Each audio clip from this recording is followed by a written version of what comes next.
ओम शांति। आज 10 जून 2026 की मुरली में विशेष बाबा ट्रस्टी बनने के लिए कह रहे हैं और उसमें भी खास करके कह रहे हैं कि नंबर 1 ट्रस्टी जो है वो शिव बाबा है।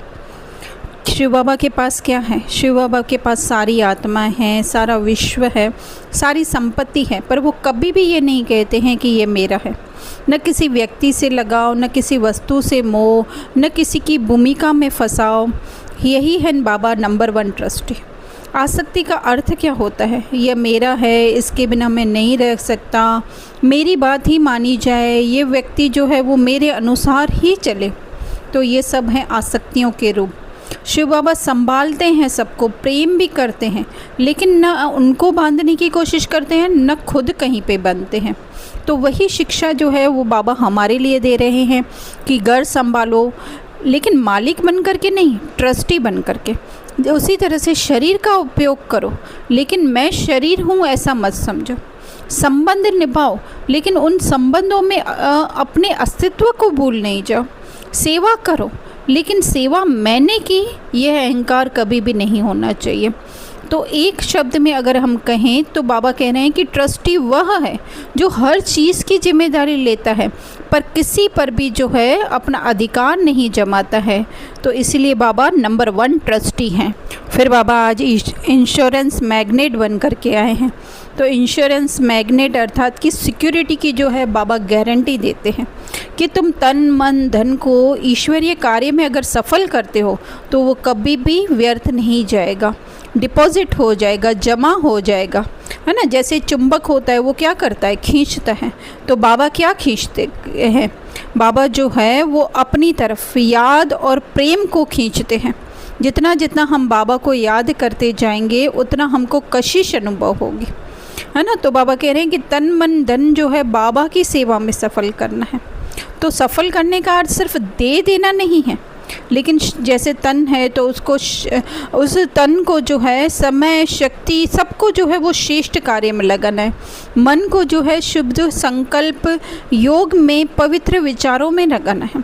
धन भी जो हम कमा रहे हैं उसको भी ईश्वरीय कार्य में सफल करना है ना। तो भविष्य में जो है सुख शांति का वो पद का आधार बन जाएगा। बाबा से पूरा हमें जो है वो कनेक्शन रखने का है ना। सिर्फ याद के समय नहीं, पर हर कार्य के समय जो है वो अनुभव हो, मैं आत्मा हूँ, ये कार्य बाबा की श्रीमत पर कर रही हूँ। तो जब ऐसा कनेक्शन हमारा बन जाता है तो शांति शक्ति और उसके साथ साथ सही निर्णय भी जो है वो स्वतः आने लगते हैं। फिर बाबा पूरा समाचार देने के लिए बाबा कह रहे हैं। तो इसका बाहरी अर्थ तो है कि हमारी स्थिति कैसी रही, सेवा का समाचार देना, लेकिन फिर अंदर का समाचार, सूक्ष्मता इसकी ये है कि बाबा से कुछ भी नहीं छिपाना है। अपनी जिम्मेदारियाँ या अपनी कमज़ोरियाँ जो भी है वो ईमानदारी से स्वीकार करना है। चाहे मन के अंदर कुछ संघर्ष चल रहा है या मन की स्थिति कैसी रही, प्रगति हुई या नहीं हुई, ये सब बाबा के सामने रख देना, ये है बाबा को पूरा समाचार देना।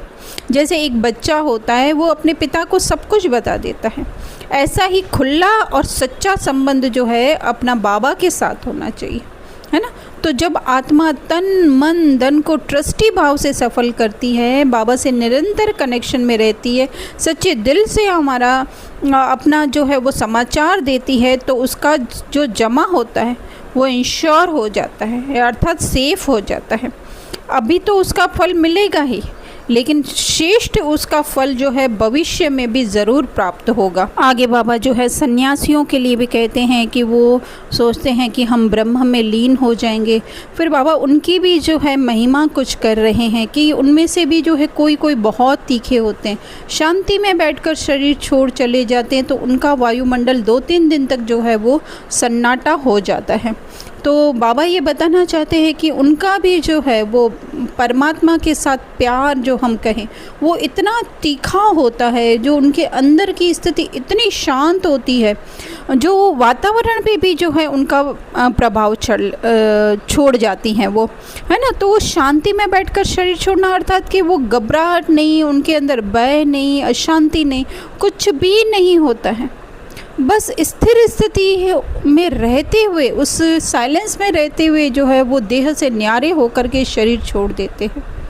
कि आत्मा का ध्यान जो है वो शरीर से हटकर अपने वास्तविक स्वरूप में आ जाता है। फिर 2-3 दिन तक सन्नाटा, मतलब ऐसा कोई वैज्ञानिक नियम बदल नहीं जाता है या भौतिकता से कुछ ऐसे डिफरेंस महसूस नहीं होता है। हो सकता है हो भी, लेकिन उसका वास्तविक अर्थ ये है कि उस समय उसकी स्थिति का प्रभाव है ना, जो शांति से उन्होंने शरीर छोड़ा, उसकी स्थिति का प्रभाव जो है वो वायुमंडल में छा जाता है। उनके संपर्क में जो आए हुए व्यक्ति हैं वो विशेष शांति या फिर गंभीरता का अनुभव करते हैं, या उनकी याद और उनके संस्कारों का प्रभाव जो है कुछ समय तक जो है वातावरण में, जैसे कि फूल अगर कहीं पे रखा हुआ हो है ना, फिर अगर उधर से उसको हटा भी दिया जाए लेकिन थोड़े समय के लिए जो उसकी खुशबू जो है उधर बनी रहती है। तो मतलब सूक्ष्म रीति से बाबा बताना चाहते हैं कि जो योग की शक्ति होती है या ये पवित्रता की शक्ति होती है वो सिर्फ अपने ऊपर प्रभाव नहीं करती है, लेकिन आसपास के वातावरण को भी जो है वो प्रभावित करती है ना। तो इसलिए ज़रूरी नहीं कि उसके लिए हम शरीर छोड़ें, लेकिन वो स्थिति हम अभी बनाएं, शक्तिशाली, शांत, योग युक्त, जो हमें भी शांति प्रदान करे और अन्य को भी जो है वो शक्तिशाली वाइब्रेशन देते रहें।